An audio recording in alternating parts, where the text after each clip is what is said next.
رات کے 11:30 بجے تھے۔ ہوا میں نمی تھی جیسے بارش آنے والی ہو۔ گاہے کے پرانے قبرستان کے پاس ایک چھوٹا سا پارک تھا جس میں کوئی نہیں آتا تھا۔ جیولی زنگ آلود تھے، سلائیڈ ٹوٹی ہوئی اور درختوں کے بیچ جھاڑیاں اگ چکی تھیں۔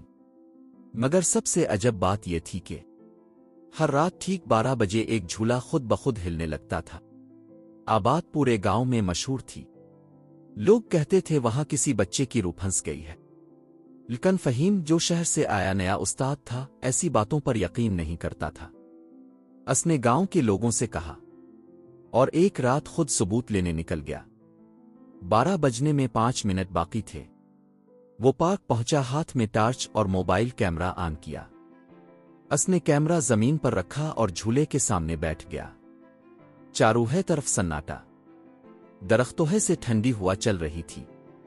پیر ٹھیک 12 بجے جھولا ہلنے لگا، آہستہ آہستہ جیسے کوئی بچہ بیٹھ کر جھول رہا ہو۔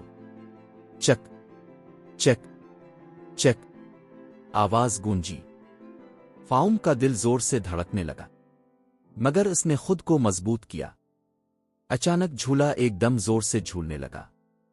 پیر دوسرے جھولے نے بھی حرکت کی اور کیمرے کی اسکرین پر روشنی کی ایک چمک سی گزری۔ فاؤم نے ٹارچ جھولے کے نیچے ماری۔ وہاں کسی کے چھوٹے جوتے کے نشان تھے، بالکل تازہ۔ پیر اسے کسی کے ہنسنے کی آواز آئی، نیسی مگر سرد۔ اس نے چلوا کر کہا، آواز رکی نہیں۔ جیولی اب دائیں بائیں زور سے ہل رہے تھے، درختوں کے پتے جیسے کسی طوفان میں جھومنے لگے۔ فاؤم پیچھے ہٹا۔ پیر اچانک ایک جھولے پر سایہ الفا بیرا۔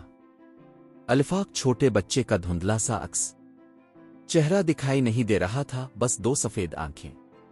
الفاق مدھم سی آواز فضا میں گونجی۔ فاؤم کے ہاتھوں سے موبائل گر گیا۔ اس کے دماغ میں جھٹکا سا لگا۔ 5 سال پہلے وہ واقعی اس گاؤں سے گزرا تھا، تب وہ گاڑی چلاتے ہوئے ایک بچے کو ٹکر مار کر بھاگ گیا تھا۔ کس کو بتایا نہیں تھا، بس اگلے دن سنا تھا کہ اب وہی جھولا، وہی رات۔ جیولی کی زنجیر خود بخود فہیم کے بازوؤں میں لپٹی۔ وہ چیخنے لگا۔ بچی کی آواز قریب آئی۔ جیولی کے نیچے سے چھوٹے چھوٹے ہاتھ نکلے، ٹینڈی مٹی سے بھرے مگر مضبوط۔ جیولا زور سے ہلا۔ فاؤم کی چیخ گونجی۔ پیر خاموشی۔